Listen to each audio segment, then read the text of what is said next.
Welcome to this podcast, Transition Time on TV, Transing Genre in Transparent.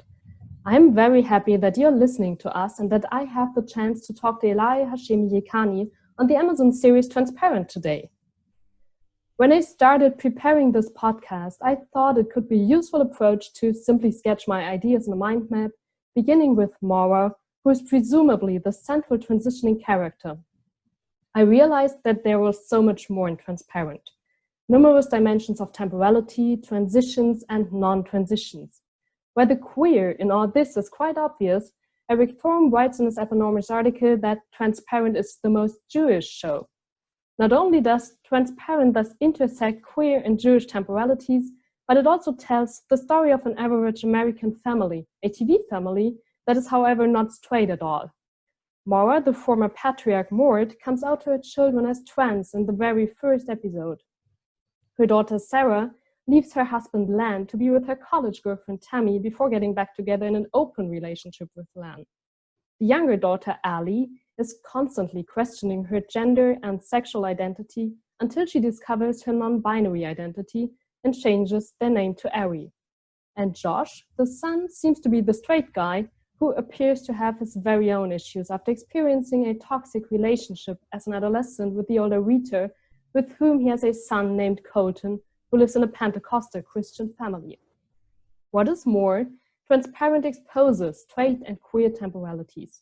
The series queers not only the gender binary, but expands its deconstruction on notions of progress and backlash, political liberation, trauma and memory, as well as hope and alternative futures. In short, by negotiating temporalities, life courses and failures, Transparent performs a disidentification with straight time that dictates biographies on the basis of traditional values, a disidentification with collective cultural memory, and with actual discrimination.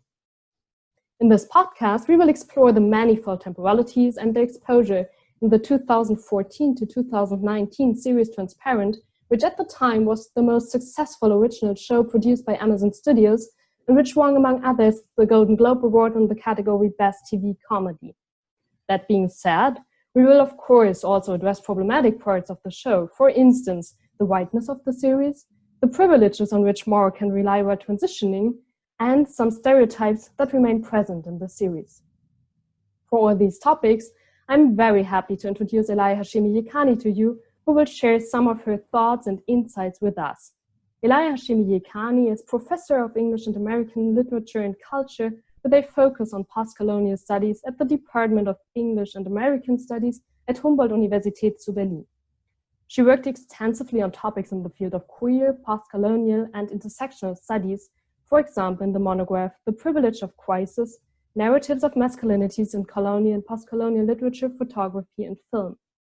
Her second monograph on familial feeling and tangled tonalities in early Black Atlantic writing and the rise of the British novel is about to be released by Palgrave Macmillan.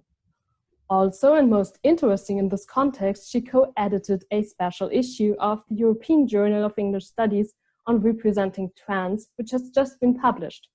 The introduction, which she wrote together with Anson Koch-Rein and Jasper Verlinden, was very thought-inspiring as you outlined the entanglements of time, visibility, and trans that will be central for today's conversation. So before we start, thank you for taking the time and for having accepted the invitation to share with us some of your thoughts on transition time on TV, transing genre in Transparent. And for those of you who have not had the chance to watch Transparent yet, Elahe, could you briefly introduce the series universe, the Pfefferman family, to us? Yes, thank you. It's my pleasure, and thank you, Charlotte, for having me.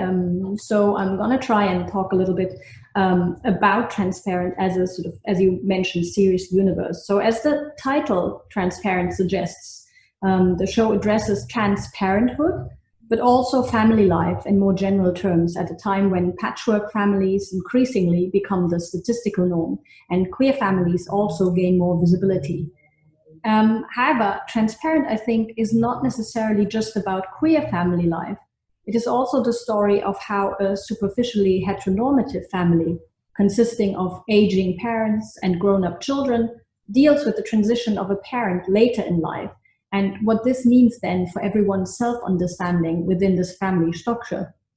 For me, I think it's specifically the temporality of how we naturalize family life in the present, but also in retrospect that seems relevant here, and especially in relation to the medium of TV and its importance of providing oftentimes nostalgic versions of family. So the initial setup that you also briefly introduced in season 1 is based on retired university Professor Maura Pfefferman's attempts to come out as trans to her grown-up children, so Ali, Sarah, and Josh.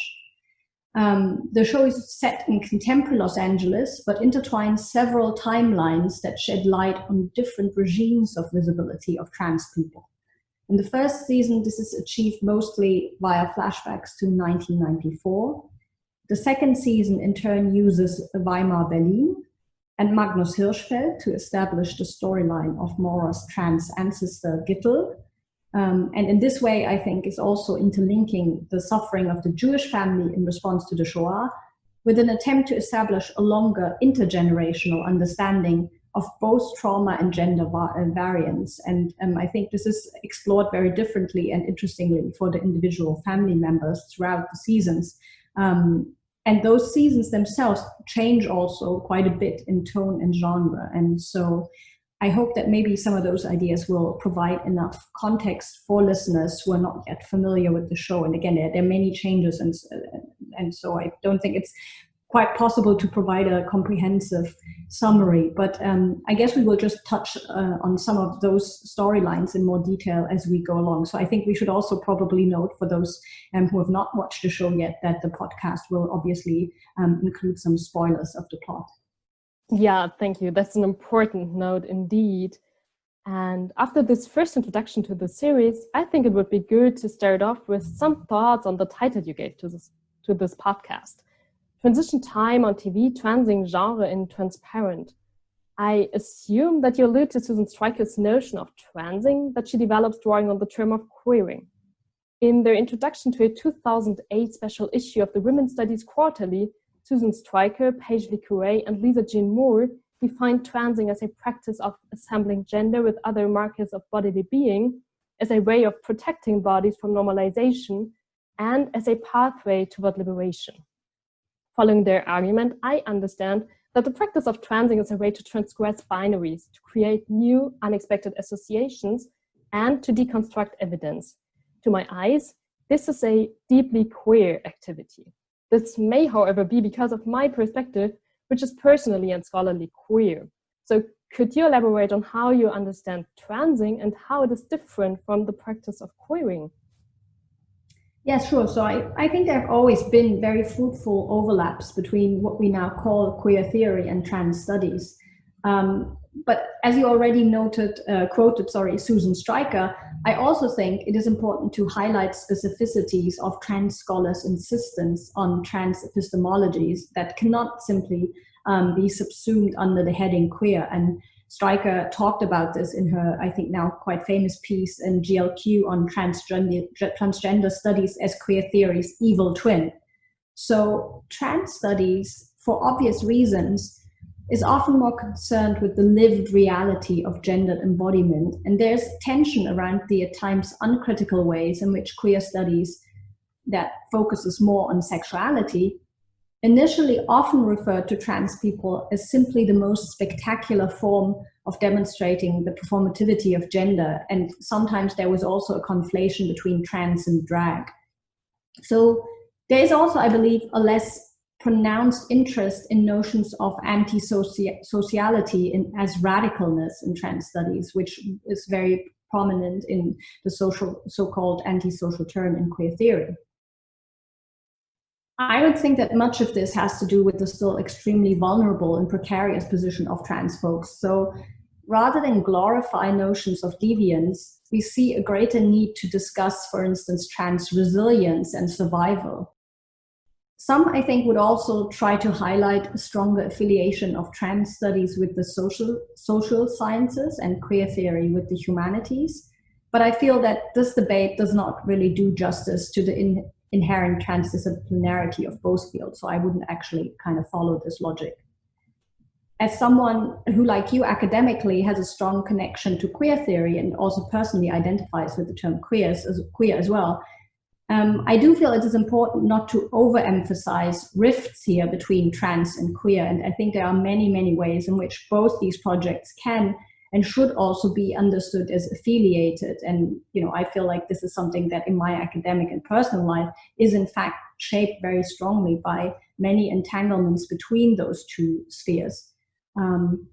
So we can, I think, also acknowledge the many ways in which the expanding vocabulary of gender nonconformity includes different ways of disidentifying with gender norms. And obviously non-binary is a term that is now much more pronounced or much more visible than it used to be. I think, sort of speaking as an academic, it is really important to acknowledge how trans studies could only come into being based on the work and the many often hard-fought interventions of trans scholars into academic knowledge production.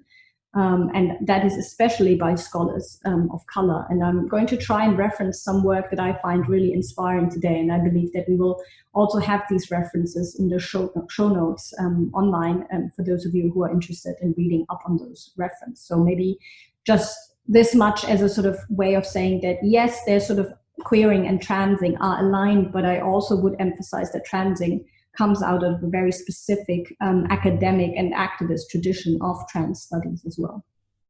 Yeah, thank you. That's like a really interesting thought. And what I understand from your answer is that you would not strictly separate transing and queering, but support the need to shed more light on both the work of trans scholars and especially trans scholars of color and the everyday challenges that trans people face in contemporary societies. In your title, you speak of transing genre and transparent. For me, this is an interesting thought too, particularly because I read the notion of genre as ambiguously tied to the genre of TV or web series, as well as to questioning gender identities in transparent. Am I interpreting too much, or is there such an ambiguity in your title? No, absolutely. I mean, I think transing can be understood also as an aesthetics of embracing contingency and change. And it is absolutely something that we can also relate to our understanding of media. And here I'm thinking of the work of Cale Keegan, for instance, who speaks of a sense of trans in relation to the work of the Wachowski sisters, but also Eliza Steinbock's book on shimmering images, and of course Jack Halberstam's formulation of the transgender gaze. So I feel that we can also understand Transparent as a show that transes TV genres. Formally and structurally, the show goes through several drastic changes in terms of content and aesthetics. And in the age of streaming and the interaction with social media, TV shows are certainly more in conversation with public and fan-fictional responses. So I think if we look at narrative conventions, gender and genre have always been correlated.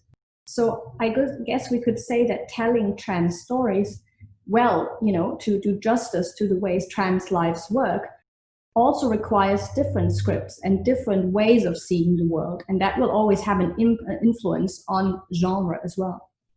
Yeah, sure. And I think we will address some further questions when we talk about the format of Transparent and how it deploys serial elements or queers and transes them. So if I understand you correctly, you argue for a decentralization of transing from transgender narratives and to broaden the notion of trans. And that makes me think of Jack Halberstam, who you already mentioned. Jack Halberstam argues in his 2018 book, Trans, a Quick and Quirky Account of Gender Variability, that trans with an asterisk can be a name for expansive forms of difference.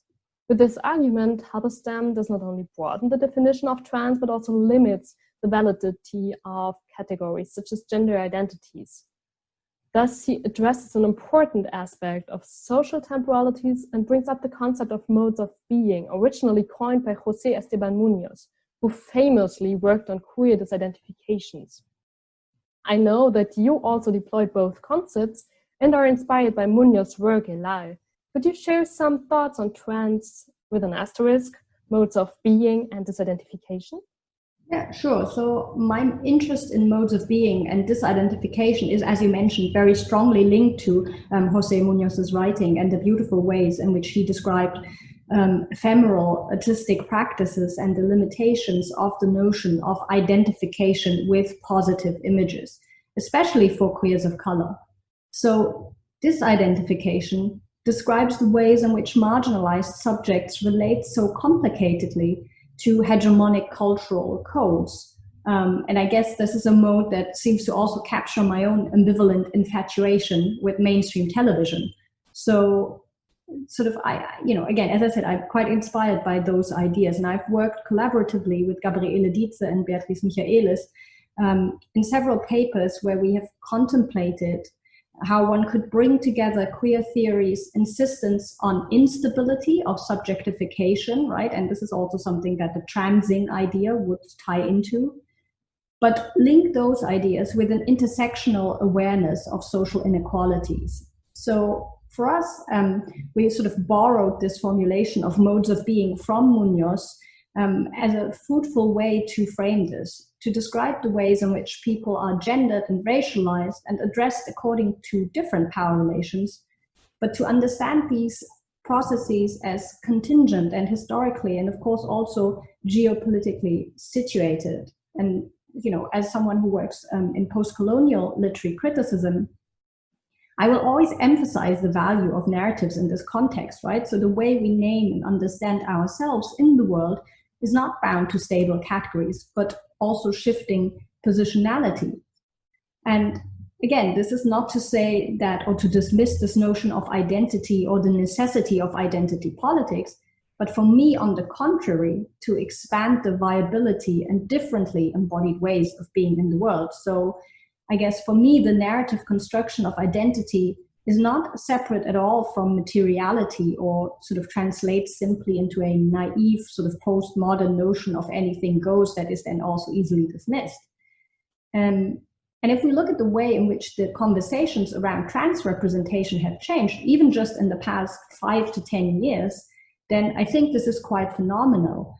And I say this not assuming sort of a linear celebratory version of media representation as liberation. So that was not my idea with this phrase with transition time on TV.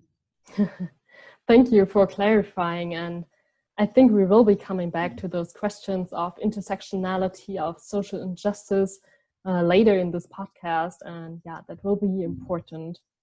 Now, we have started our discussion by focusing on the second part of your title, as to me, the notion of transing was the most striking.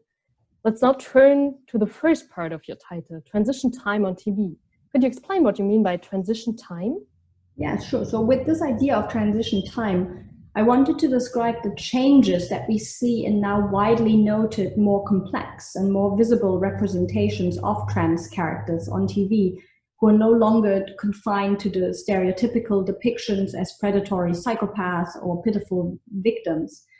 Instead of assuming simply sort of a coming of age of more complex trans representation on TV, I feel we might do better in adopting a model of continuous transition, right? So this is this transing idea as well.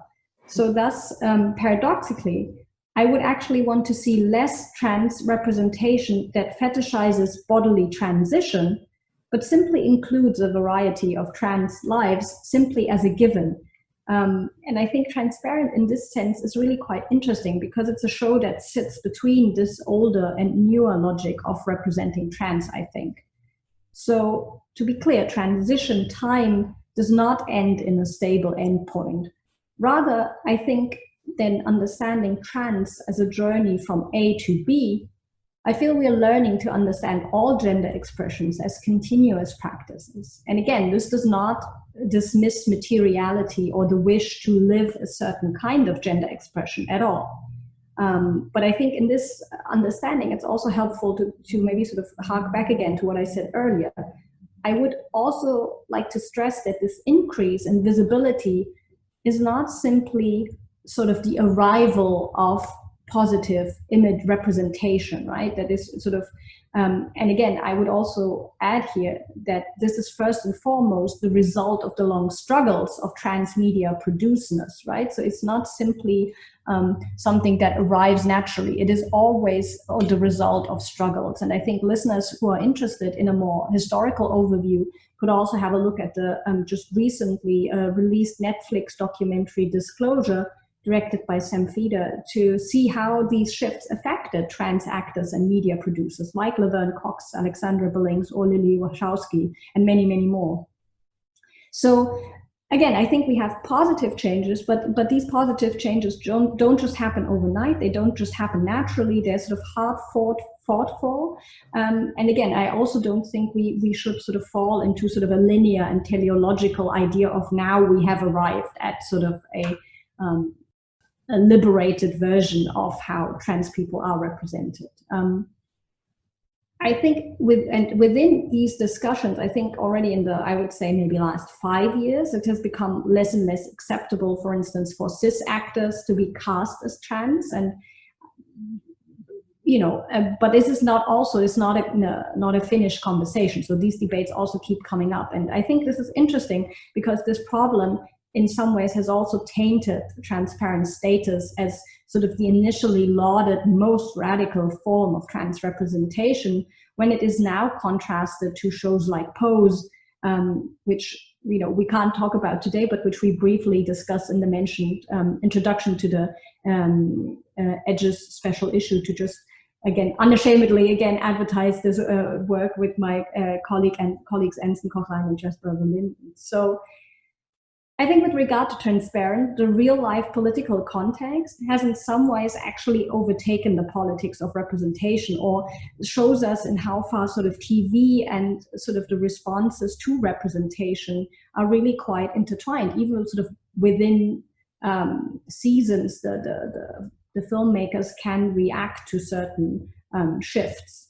So I would say that generally I'm optimistic that with more and more trans representation, we will move away from trans as a sort of problem narrative, right? That again, as I said, always focuses also so strongly and on the idea of transition as a problem of that individual.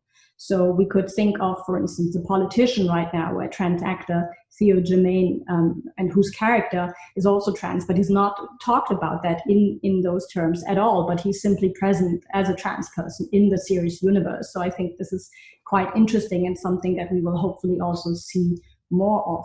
So I guess before we spend all this time talking about mainstream trans representation, and I already mentioned my infatuation with these sometimes also quite problematic forms, I think it is important also to remember that representation decoupled from trans activism and from a political commitment to trans rights remains obviously pointless. So I guess especially in light of the many political backlashes against trans rights in the US, but also globally here in Europe, and at the moment, especially in Hungary, it is really quite important to let go of this idea that we sort of at one point achieve a certain, you know, as it was famously called on the time cover of Laverne Cox, the tipping point. I think we haven't reached a tipping point in trans representation. There will always be sort of these struggles around representation. And I think here the work of trans scholars, artists, and activists is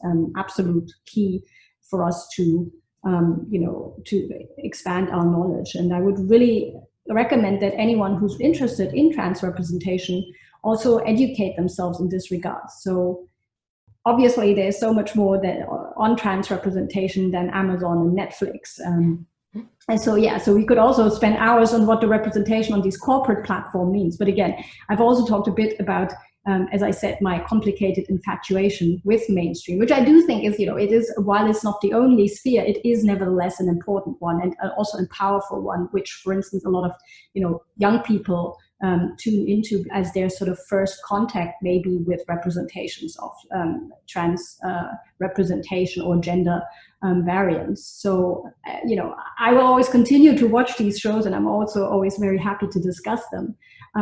But just sort of to still nevertheless also provide some pointers on the limitations of media representation, I think the 2017 collection, Trapdoor, Transcultural Production and the Politics of Visibilities, is superb and absolutely mandatory reading. So the editors, Tourmaline, Eric A. Stanley, and Johanna Burton, they speak of a trap of the visual. And because this is such an important work, I would really like to just briefly quote from the introduction, which I think provides a crucial stipulation on the limitations of representation. So I promise we'll keep it to a minimum in terms of the academic quotes, but I think this one is really quite helpful to get an understanding of this. So they write, "We're living in a time of trans visibility, yet we are also living in a time of anti-trans violence. This is the trap of the visual. It offers, or more accurately, it is frequently offered to us as the primary path through which trans people might have access to livable lives. Representation is set to remedy broader acute social crises ranging from poverty to murder to police violence, particularly when representation is taken up as a teaching tool that allows those outside our immediate social worlds and identities to glimpse some notion of a shared humanity." So, as Tourmaline, Stanley, and Burton highlight, representation is not straightforwardly a solution to social injustice, right? So I think this is really something that we have to acknowledge before talking endlessly about TV. But I also want to emphasize that our notions of what a livable and a valuable life is of course nonetheless quite enmeshed in the stories that we tell ourselves and others. Yeah, well, absolutely. I really agree with you, and thank you for this in-depth analysis of the relation of representation and social injustice. As you mentioned, the Netflix documentary Disclosure, which I loved, I thought about this one sentence of Susan Stryker, which really spoke to me. Changing representation is not the goal, it's only the means to an end.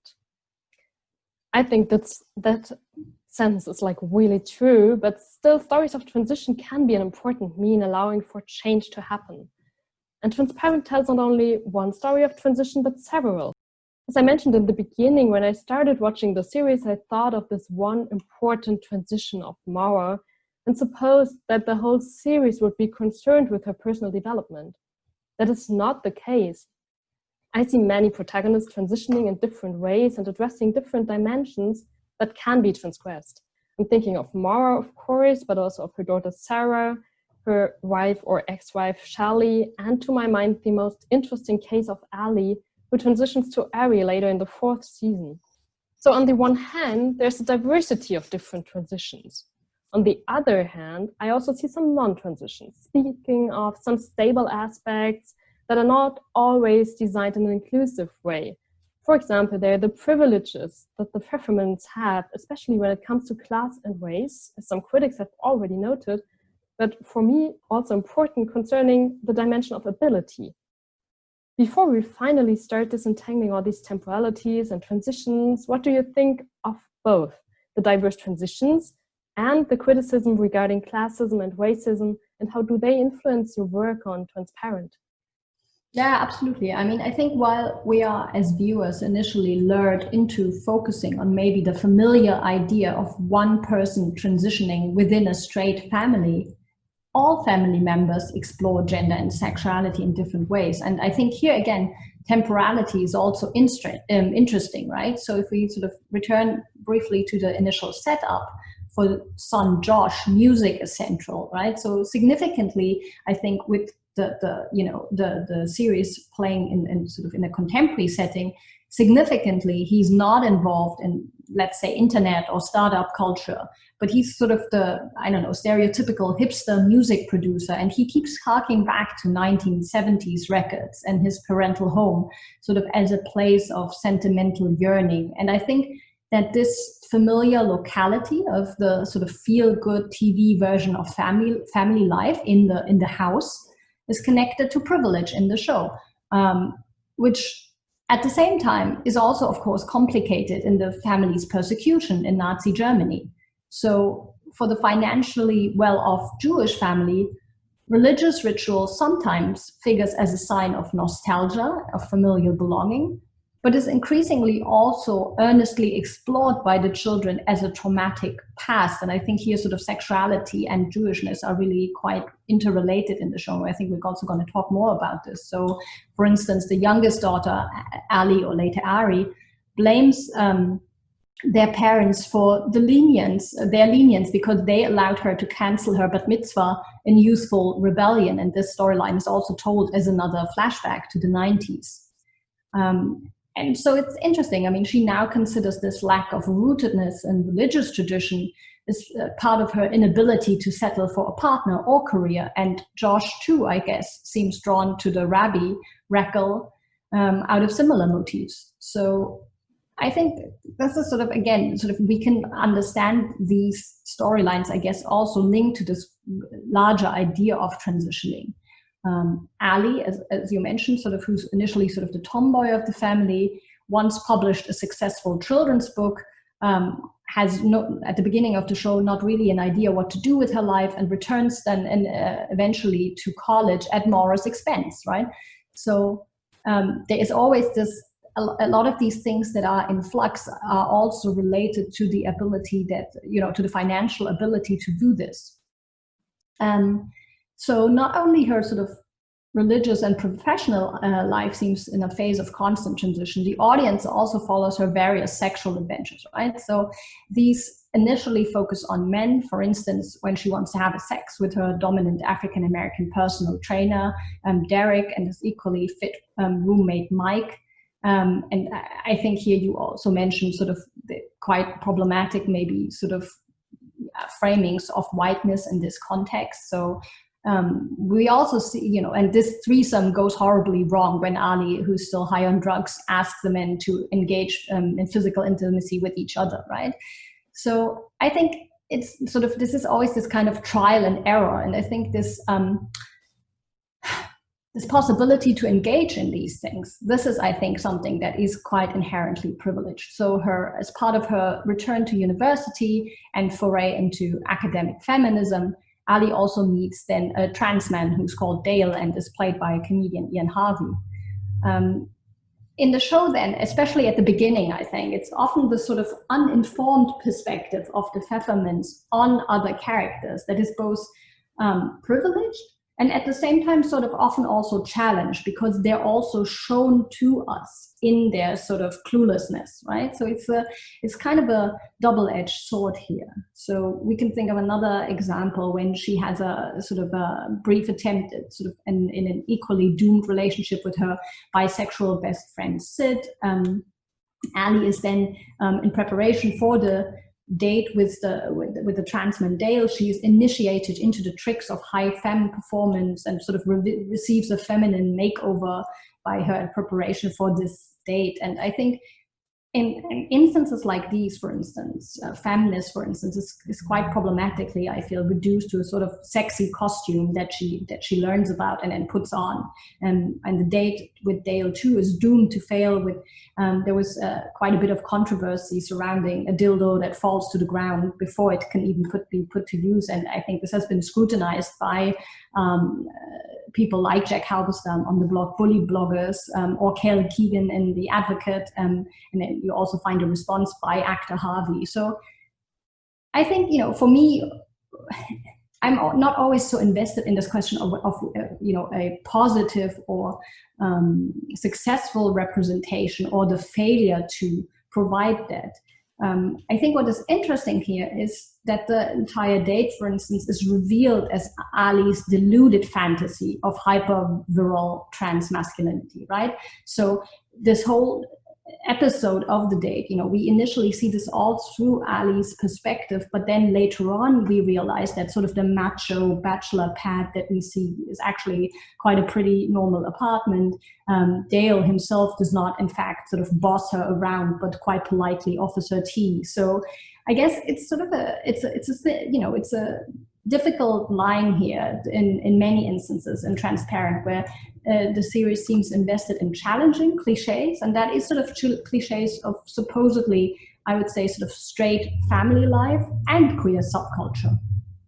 And I could, again, there's so many storylines that we could, delve into. If we think about the older sister, Sarah, initially also sort of quite stereotypical, privileged, stay-at-home mom, she's also suddenly caught up in all these life-altering decisions, right? She's leaving, as you mentioned, her confused husband, Len, to begin an affair with her lesbian college sweetheart, Tammy, but then also kind of immediately aspiring to an LA lifestyle of homonormativity, patchwork family life that includes exes and children, and the ambition to fit this new ideal of homo-domesticity, right? And so it's like really sort of these jumps into the extremes that again also then fall short quite spectacularly. So the gay wedding is also, the grand gay wedding, is also then cancelled last minute. So yeah, I don't know. I mean, it's really interesting to look at this.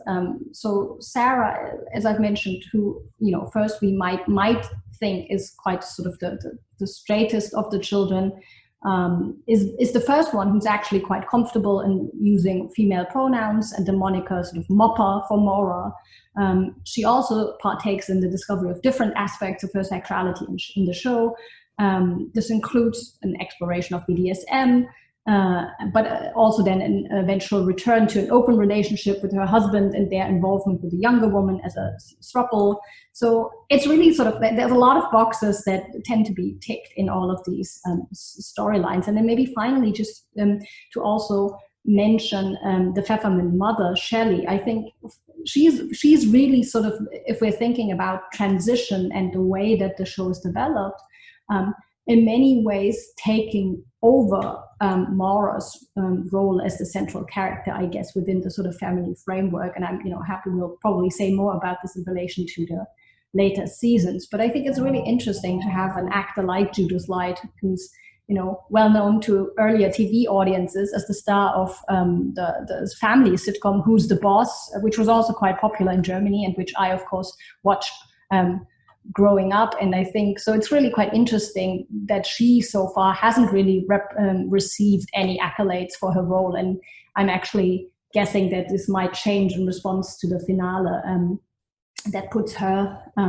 center stage. But again, as I said, we'll probably talk about Shelley in more detail later. But so just to give maybe a little more background on her transitions, right, because this is what we're talking about.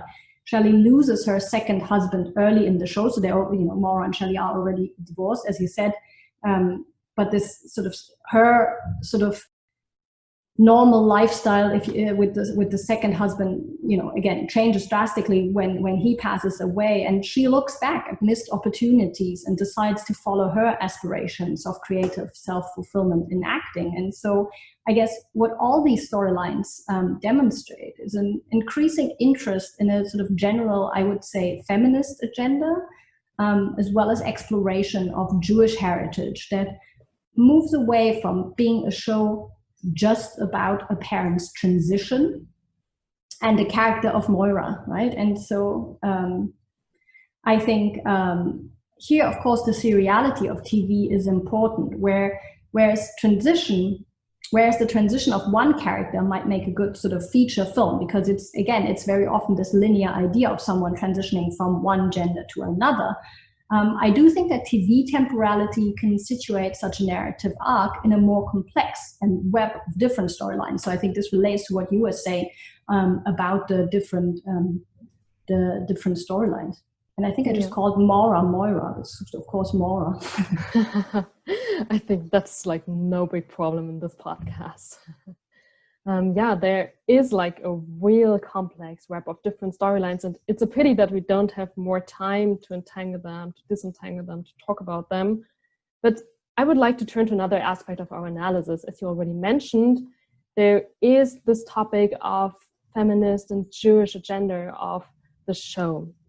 And some scholars already elaborated on this. For instance, Astrid Fellner, who in her 2017 article, Trans Television Culture, Queer Politics, Gender Fluidity and Quality TV, called Transparent 8 Jewish Trans Feminist Politics of Remembering. Drawing on this idea, I would like to explore the temporal layers of the creation and representation of this alternative cultural memory that includes not only time in a Jewish and queer perspective, but expands on notions of social, political, biographical, also representational and medial temporalities. Central to this remembering is the concept of transition, as you already explained in depth. There's Mara's emergence, her children struggle with the norms, and particularly Ali's reworking of the inherited trauma of the Holocaust to an empowering memory. And for me, the concept of politics as the processual component of the political, which refers to the practice of negotiating, goes hand in hand with the notion of transition. So if we apply this to Transparent and come back to the question of TV series or feature film, I would like to argue that the format of a TV or web series offers more possibilities to develop such a negotiation of different memories than a feature film, but also that a TV series have more possibilities to negotiate remembering. So do you see this impact of the genre too?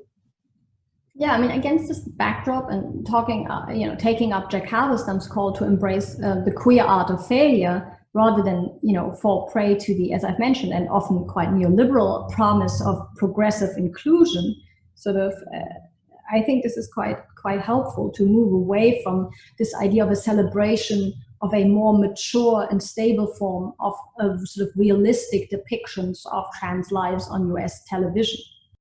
Right? I would read Transparent in many ways as reflecting the pitfalls of trans representation that we already touched upon. So I would like to try to answer your great question by coming back to this idea of aesthetically transing TV.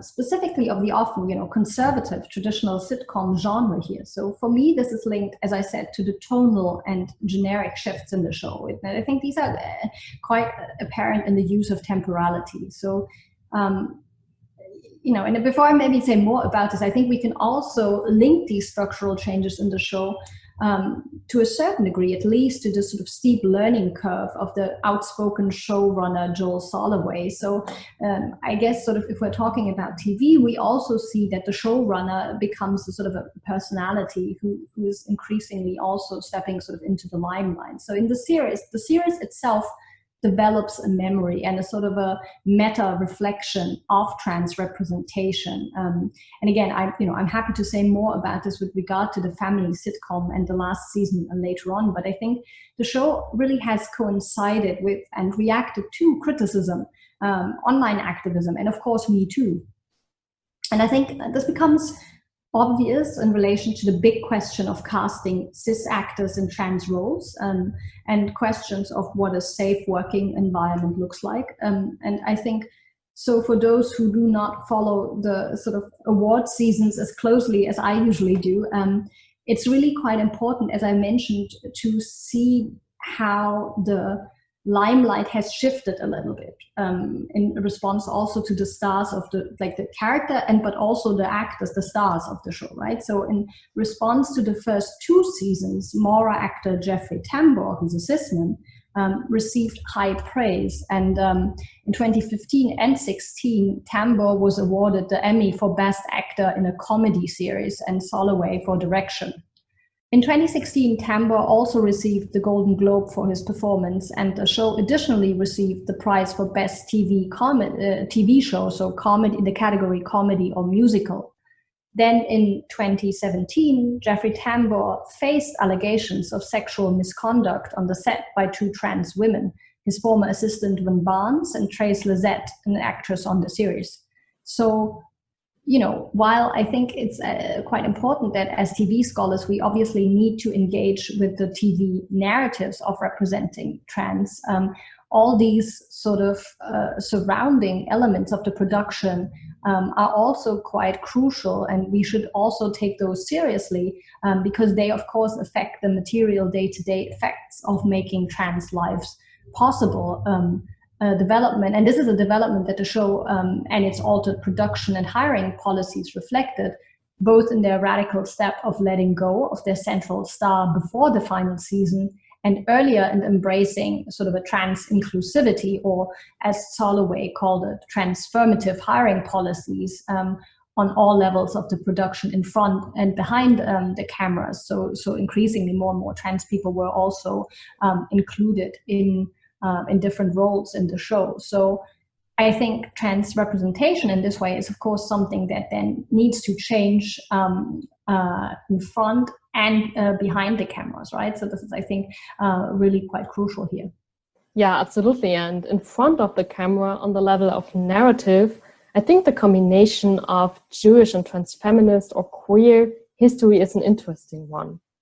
What strikes me is the arrangement of two seemingly very different traditions in one memory. For me, from a German perspective, as somebody who grew up in a practicing Christian family, religious history is seldom or actually never thought in solidarity to queer movements. And while Jewish history seems to be by now an integral part of the collective memory of the United States, larger parts of queer history remain marginalized. Nevertheless, in the light of the Pfeffermin's family genealogy, which brings together the Jewish and the trans-feminist aspect, being Jewish and being queer share their way of belonging through a defiant identity, criticizing the hegemonic system. So concerning Transparent, Amy Villarejo, for example, speaks of unfolding queerness and Jewishness into a heroic and defiant story. And most interesting for me, Villarejo sees Jewishness as a sort of ancestor of queerness. One of the crucial points of this negotiation of remembering seems to be, in Transparent, the playful use of different time layers. Notably, Ali brings up, as we already mentioned several times, the memory of the Holocaust.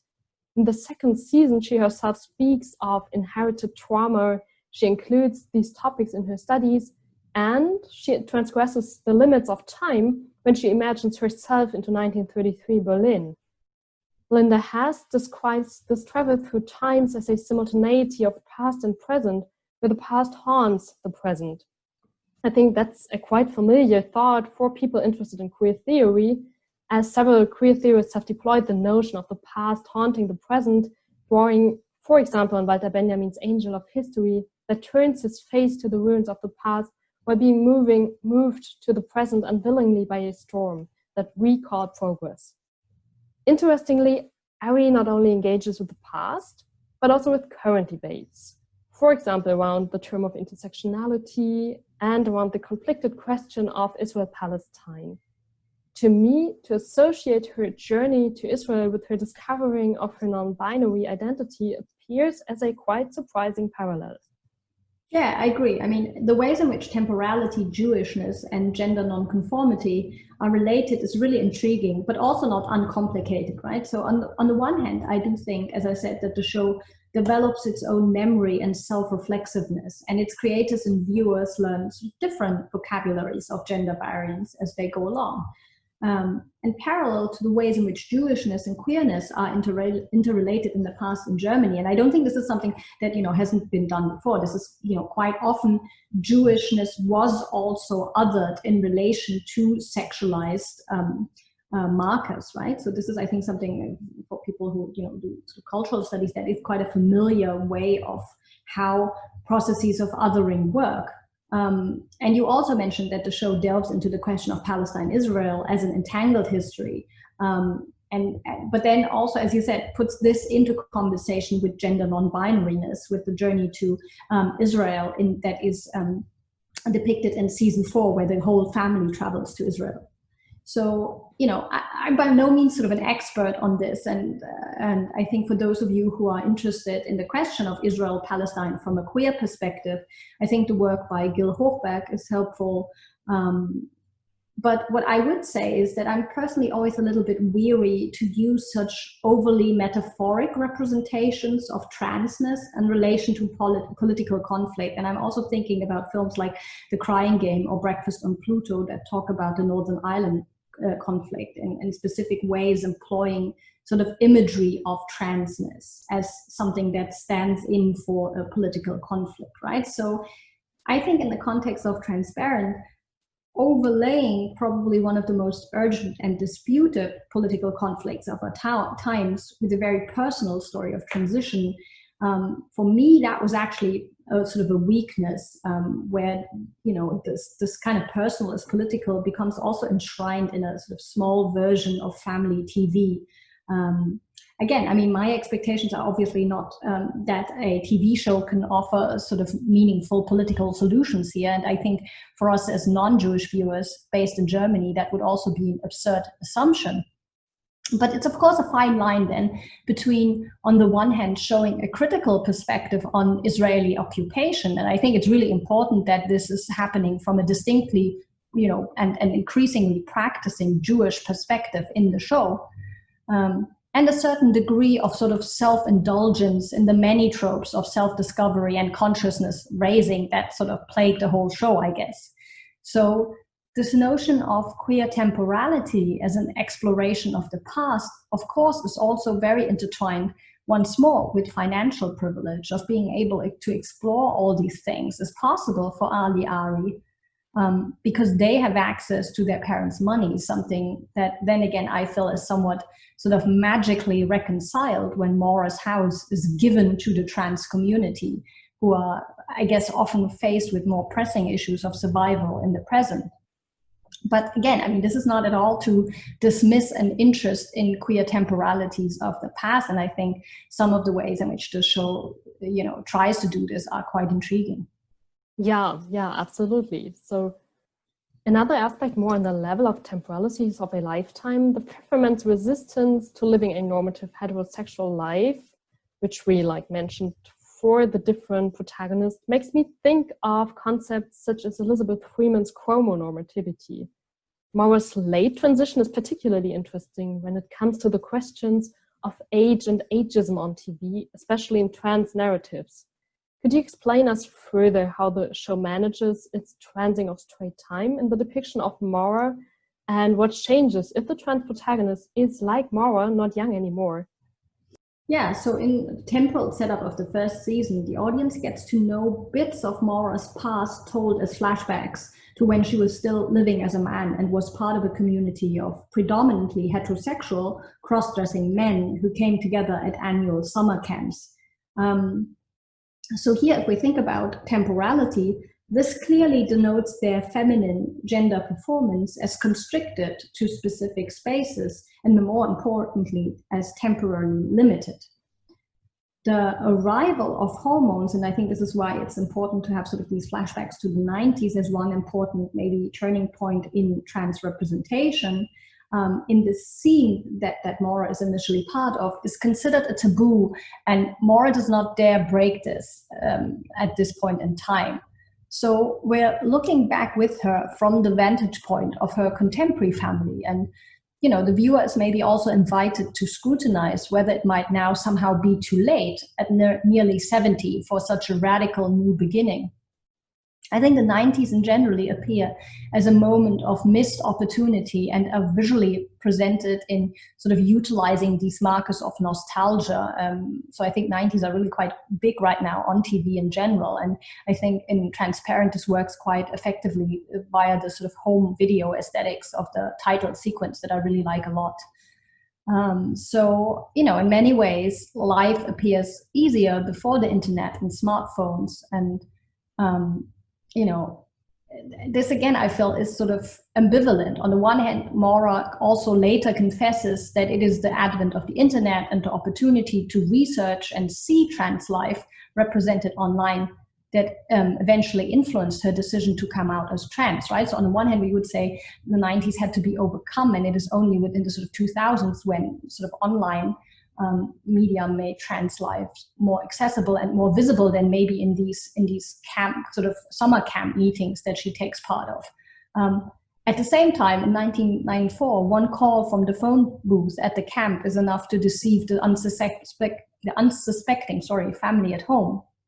So I think the reliance on flashbacks in the show, this also undermines the notion of trans as suddenly fashionable new identity that is also now very often found in mainstream media, and sort of often in sort of a fear-mongering fashion of trans is the new is a new fashion and it is going to corrupt all your kids, etc. Right? So if we're going, I think this is in this context, it is really quite helpful to have these longer temporal frameworks by going back to the first half of the 20th century and by featuring an older protagonist. I think this also complicates, as you say, the sort of notion of a linear straight time in autobiographies. And And I think, as always with representation, I think this is also interesting. While many applaud the focus on an older protagonist, some have also criticized this sort of as a marginalization of the maybe more precarious status of contemporary trans youth. So I guess what we see is the different timelines not only complicate Maura's journey and self-understanding. I think, as we've also mentioned, all three children and their mother, Shelley, are also depicted as having a great desire and need to look back at their lives to reassess their current identities that do not seem to follow teleological straight paths or chromonormativity, as Freeman called it, anymore, right? So it's the sort of the entire family that comes into focus here. Yeah, this is really interesting. Thank you. And another aspect that I found interesting when I watched the series is the way in which Maura's transition is represented, particularly concerning the first season. Critics like Amy Villarejo argue that the series serves as a nurturing space of trans emergence, that is a sort of female gaze that sensibly includes trans realities. So what do you think about the female gaze, the queer or trans gaze in Transparent, and how is it created? Yeah, I think, despite some of the, mentioned shortcomings in the sort of overtly metaphorical representation of trans, there's also effort in establishing a trans-inclusive feminist sensibility and solidarity in the show that for me becomes especially tangible in the episode that shows Maura and her daughters singing the Indigo Girls song Closer to Fine on the way to the, what is very clearly an allusion to the Michigan Women's Music Festival, which is, fictionalized in the show as Idlewild, and which is really central to the US history of excluding trans women from so-called women-born women spaces. So I think in this episode, we do see this longing to try and establish a form of a trans feminist sensibility and solidarity. And I think this extends formally also to how the body of the show's protagonists are depicted in relation to traditional economies of the filmic gaze. So in this context, as you mentioned, film scholar Amy Villarejo identifies, what she calls a protective role of the camera in Transparent. So in contrast to the often violent exposure of the trans body to the audience's scrutiny in earlier films like The Crying Game, right, where we have still such a fetishization and focusing on genitalia, for instance, Transparent, I think, does not fetishize the trans body or the process of transition.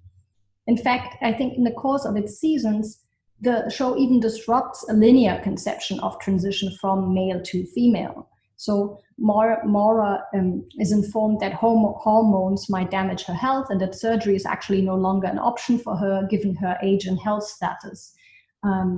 So I think as a consequence, she actually increasingly lets go of the idea of normative conceptions of sort of feminine dress and aspirations of passing, and parallel to her child, Ali or Ari seems drawn to a more gender fluid presentation, actually. And this is, I think, also an interesting way to think about this in terms of ability and who has the ability to transition at what stage in their lives, right? So I think the show's overall turn towards a queer feminist and trans-inclusive perspective is then mirrored in the stronger presence of Shelley, the mother whose backstory of sexual abuse by a music teacher is eventually revealed in one of the flashbacks in season 3, right? So I think it's quite clever, again, as I said, that we're actually kind of moving away from this almost voyeuristic focus of one person transitioning, right?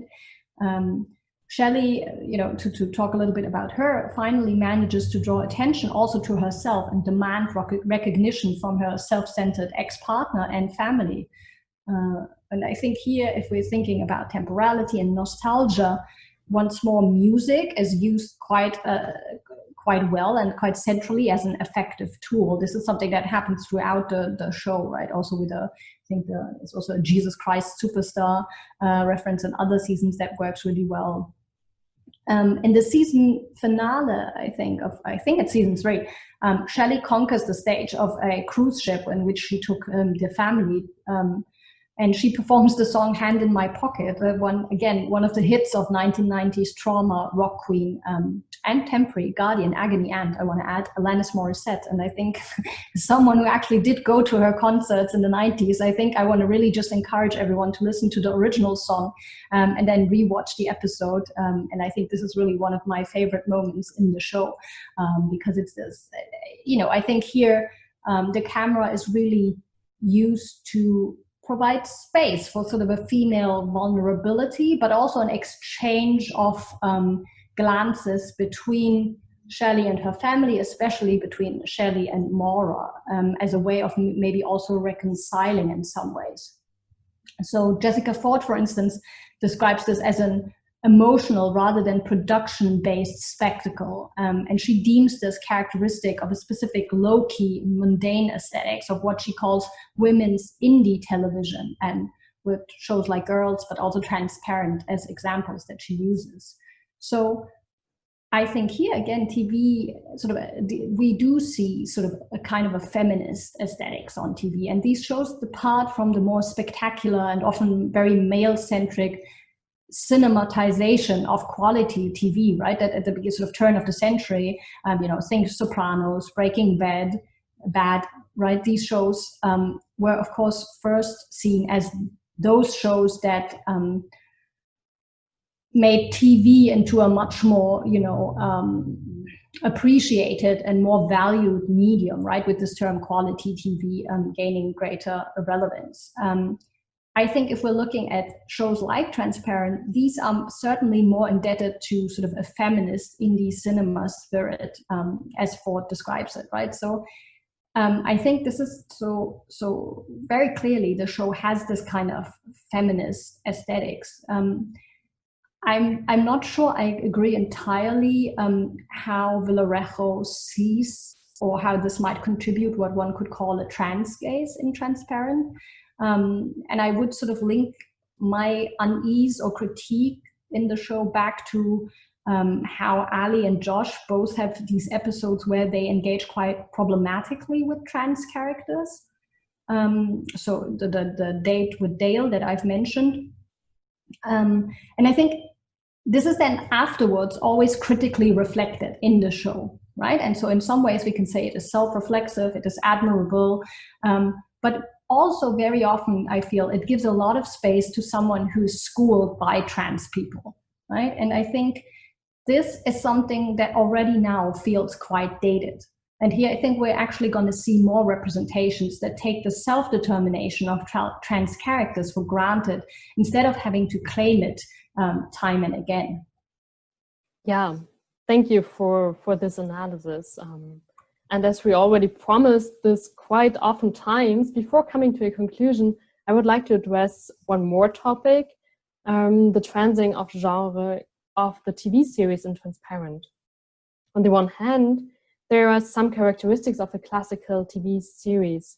The main protagonists are all members of one TV family only. We have already argued that there is a serial development of those characters. There's an intro which slightly changes, but which can be recognized during every episode. On the other hand, however, the TV family is neither a perfect representation of heteronormative values nor a particularly precise image of US American society. There are temporal shifts that provide ruptures in the linear narrative, and above all, the last season is, as you mentioned, a musical. So does all this constitute a transing of genre for you? Yeah, I think so. I mean, traditionally, the family home is the central location of the family sitcom, right? It functions as the recurring setting and anchor point for the production. If you think about more traditional family sitcoms in these shows are often shot in a multi-camera setup in a studio, sometimes before a live audience.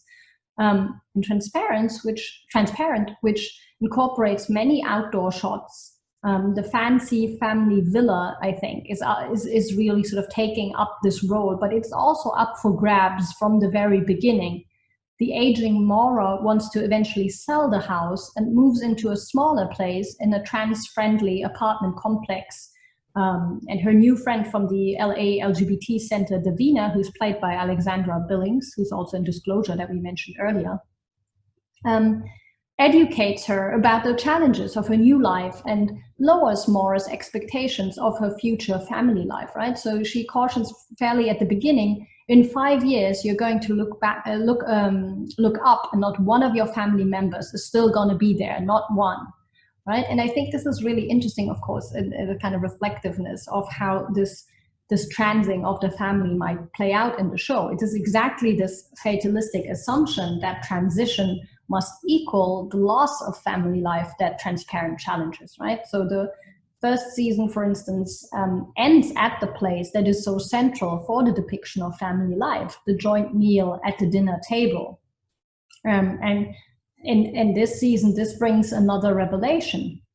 And Josh learns that he unknowingly fathered a son as a teenager, which his much older babysitter Rita, who's now standing in front of him as a tall 17-year-old young man, right? So his son Colton was given up for adoption and grew up in a conservative Christian family in the rural Midwest, which is bound to, create obviously conflict with his biological secular Jewish father, right? And the parents, and Josh's parents were aware of this adoption, obviously. So I think Transparent in many ways clearly disrupts notions of growing up and adulthood. The nostalgia for family, I think, is increasingly balanced by the mundane and, potentially queer or trans task of making the most of one's life and relationships as best as possible, without, again, I think, assuming this linear idea of arrival. And I think this challenging of clear-cut identities is also reflected in the larger trend of quality TV's unsettling of traditional TV genres, to come back to this question of genre. While I think this was initially very strongly connected to prestige dramas and these sort of male-dominated quality TV shows that I've mentioned, we have also been presented with pretty radical changes in the 30-minute sitcom. And to come back to the award ceremonies, I think it's quite funny that during the 2016 Emmy ceremony, at which, as mentioned, Jeffrey Tambor and Jill Soloway received awards, host Jimmy Kimmel joked, Transparent was born a comedy, but it now identifies as a drama. And I think this is really interesting, right? So because this generic hybridity is reflected it also in terminologies. And we, this generic hybridity itself, we could also understand as a transing, right? So this coming out as a different genre.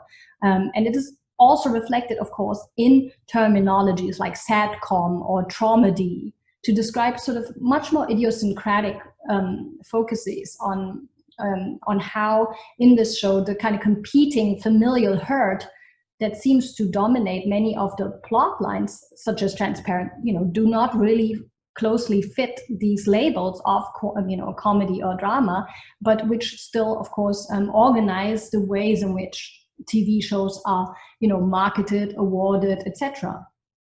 And I also want to just, highlight that, of course, all of these claims for the newness of genres always have to be taken with a grain of salt. And Anson Kochrein, with whom I worked on the introduction for the trans representation special issue, immediately drew my attention, especially to MASH, right, which was already aired in the 70s and 80s, and which could easily also be described as a dramedy already in that earlier TV landscape, right? So I think we shouldn't be too focused on the newness of this trend, but I think it is interesting to think about sort of tonal and generic shifts. And I think, these kinds of changes also appear all the more radical, especially in relation to the family sitcom, because it is inherently such a conservative genre, right? And so the show was almost always labeled as groundbreaking in the beginning. The family is no longer the haven of cozy comfort, but the origin of trauma. And I think Josh's fathering of Colton, for example, that we mentioned, right, is gradually understood as a deeply unsettling event that morphs from the assumption in the beginning, that would maybe fall more into the comedy category, of a boy's innocent, amorous adventures with an older woman a la Mrs. Robinson, to a debate about consent and abuse that is taken up in the following seasons, which I thought was really interesting and important. So I think here this is really, again, as I said, quite radical in relation to the family sitcom. However, I think trauma and transparency also remains very firmly rooted within the sphere of the family. And I think, yeah, this is, we could say, made all the more transparent. And of course, you know, this is also another punny element of the title of the show, in the exploration of epigenetics in relation to the Holocaust and gender variance with the family lineage. And again, I feel this is a little bit less effective, so I'm not quite so convinced about this. So we could say, you know, in some ways, transparent mutates to a, you know, if we were to be mean, we could say it kind of mutates into a form of never-ending family therapy, in which all family members at times quite self-indulgently compete for attention, and both gender and sexuality, I think, are also very strongly connected to personal self-fulfillment. And again, as I mentioned, I think sometimes this can come across a little bit like a queer to-do list that includes Sarah's and Ali's mentioned numerous affairs, you know, especially when Ali is eventually educated by her radical lesbian professor / lover. I think that becomes also at times quite tedious.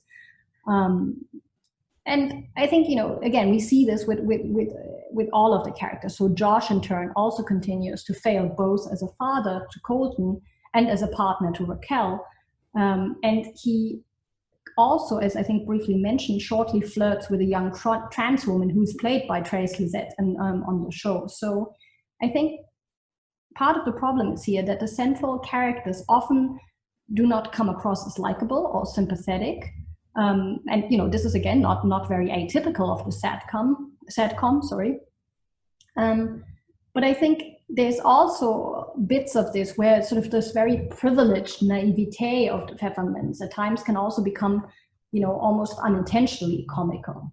So I would say that this strong focus on family also inadvertently limits the show's representation of trans, right? So transparent, you know, as the title of the show also already alludes to, narrates transgender from the perspective of secure domesticity that engages little with the larger social surroundings of systemic forms of discrimination. It becomes quite evident in Maura's somewhat helpless attempts to be of service to the community when she volunteers for a trans suicide telephone hotline in season 3. In that episode, she loses touch with a young African-American trans woman, and Maura attempts to find her in a mall that is, you know, populated by a range of characters that, you know, from her perspective, we perceive as sort of foreign seeming and kind of diverse inner city crowd that is obviously not her regular place of interaction in Los Angeles, right? So, and here again, on the one hand, Maura's preconceptions are immediately exposed, right? She assumes a familiar bond with the Spanish-speaking trans women, but her assumption that they are sex workers shows her own white middle-class prejudice. So it's always this kind of imbalance here, but I think problematically, transparent very often then uses, and here racialized, trans side characters time and again as sort of this kind of moral and didactic interlocutor. Davina, her friend from the LGBT Center too, often has to sort of educate Maura and the viewers, of course, by extension. When Maura, you know, in the beginning dismisses Davina's boyfriend with the assumption that she could do better, you know, Davina reacts strongly and to Maura's insensitive and privileged assumptions that she, as she then retorts as an HIV positive ex-sex worker cannot afford, right? So I think Maura is often confronted with her sense of entitlement. For instance, her past misogyny when she's accused of banning women from academic jobs in her former position as a professor at the university, right? So in instances like these, I think transparent, at least for me as a viewer, is not a radical satcom, but somewhat in your face, sort of didactic public service TV. And I think, I don't know, maybe that's my position as someone who teaches gender studies, but it also feels a little bit like a 101 gender studies lecture. And for me, I'm not so sure this makes for great television. Josh too, I just want to sort of to sort of close this line of thinking, is schooled later on by his mentioned sort of brief trans love interest, that she's not simply going to become the object of his sexual identity crisis, right? So these assumptions are criticized in the show, but the kind of explanatory work around these problems always has to be done by side characters, and they are often sort of embodied by trans actors, whereas the main cast is cis actors. So I think while the show offers many sort of interesting shifts in the traditional generic framework of the family sitcom, and I think this would absolutely include the very visible reference to Jewish traditions and holidays, so we see shows that deal with Passover and Yom Kippur instead of the much more common TV presence of Christmas and Thanksgiving, say. Transparent ultimately, I believe, remains somewhat limited in its focus on family as nuclear family. Even if many see the expansion sort of on a sort of a larger queer family ensemble rather than one isolated trans family member as a progressive sign, right? But I think, you know, in some ways, sort of Transparent kicks against its own generic constraints, and there's, you know, only so much that it can do. Yeah, that was like a long and interesting analysis of this, and I just want to briefly come back to the last season. We already mentioned this. It is a musical, and for me this is like one of the most obvious generic shifts. So speaking of the series final, what left me speechless was actually the final song, Holocaust. The basic idea behind this Holocaust is a kind of reappropriation of the Holocaust tragedy by creating an assemblage of 6 million joyful Jewish people for 12 years straight. Eric Thorne, who earlier named Transparent the most Jewish show, as I mentioned at the beginning, speaks now of the final number as a mischievous, sybaritic gag. So could you briefly elaborate on the role of music in the series, and in particular about this final song, Holocaust? Yeah, very, very difficult, and sorry also for rambling on. It's just really, sometimes really difficult to make up your mind about what the show is actually doing. And I think with this final season, it left a lot of people speechless. So I think, again, as mentioned, we have to understand that the allegations against Tambor ultimately found reflection in this final and fifth season that, as you say, is in fact a feature-length feature film length musical, and thus entirely breaks with the show's overall structural and generic logic, right? So the show that from the start relied heavily on music and songs throughout, generically, as we have now seen, has thus transitioned from comedy to drama back to musical with, I think I've also mentioned, musical/comedy being the joint binary category and the logic of distinguishing TV drama versus musical/comedy at the Golden Globe Awards, for instance. And I think this is, again, also quite interesting, and to see how, you know, how TV is still such a sort of binary medium in many ways when it comes to genre as well. And so this could also, of course, be sort of understood as a kind of meta comic on generic TV classifications in the industry that needs transing as well. And I think also we're seeing a discussion about whether, you know, acting awards should be gendered at all in the future, right? So I think this is an interesting way in which this transing of media also finds expressions in the way we evaluate and appreciate different forms of media. So this final season, if we want to call it a season, with only this one big episode, I feel ultimately seems like a sort of grand gesture of reconciliation. It could also just be a big, you know, we don't care for your conventions at all anymore. So it's really kind of unclear on where and how this sits within the larger framework. I think Maura's surprising death is very quickly revealed, as is her will to bequeath the family property to Davina and the trans community instead of to her biological family. Shelley is finally finding her purpose in directing a musical of her life in which she casts actors as Maura and her children. So doubling actors has been a recurring defamiliarizing strategy in the show, for instance, using the same actors to embody different persona across the different time zones in the 90s and 30s, and in Berlin, for instance. So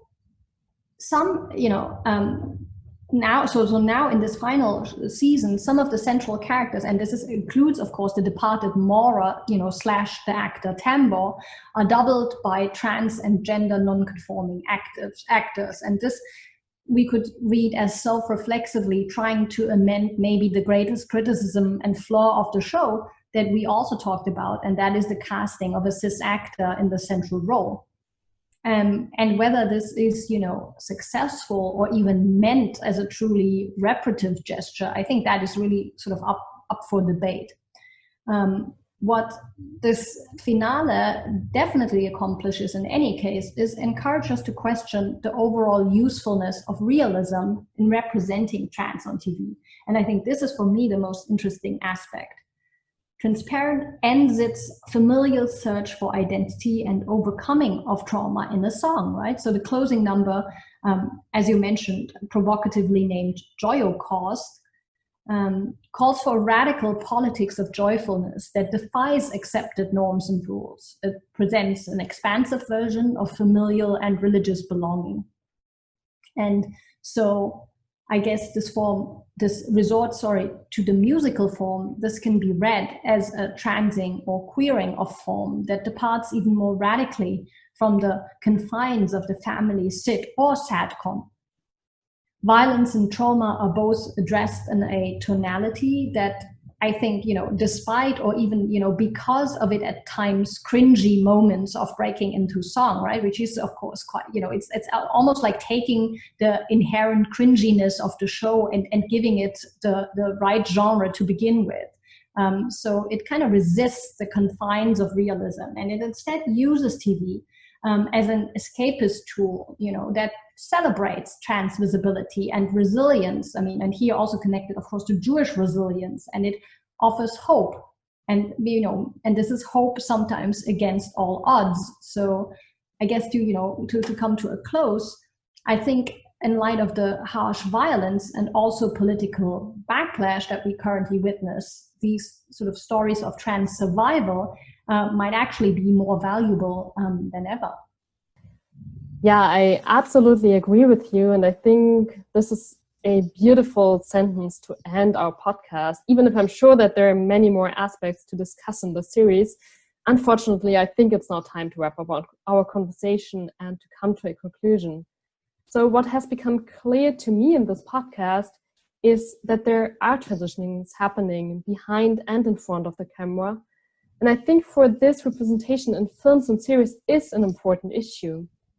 But still, as you mentioned several times, I want to underline that all representational efforts are useless if political change is not achieved. I see this as an appeal to all of us to remain vigilant, to not rest on our privileges, to educate ourselves, for example, with the documentary Disclosure that you mentioned, and to fight the discrimination of trans people. Any last words, Elahe? No, I think we've touched on a lot of different issues, and I hope that this is, for listeners, become a way maybe to rewatch or to begin watching the show, and to maybe also try and engage a little bit more with trans studies and sort of the work of trans scholars that we, I think, also put together in the sort of bibliography for those of you who are interested in those references. And I think you can look them up here on the side of the podcast as well. So I think for me, I'm now only, left with thanking you, Charlotte, for having me. I think it was great fun discussing transparent and trans representation with you today. Thanks. Absolutely. It has been my pleasure to prepare and to produce this podcast with you. And I want to thank you again, Elahe. And also I want to thank my colleague, Vanessa Chiari, who took the time to discuss the theoretical concepts deployed in this podcast, and the members of the ITG Diversity for their support. So this is all. Thank you for listening and stay safe.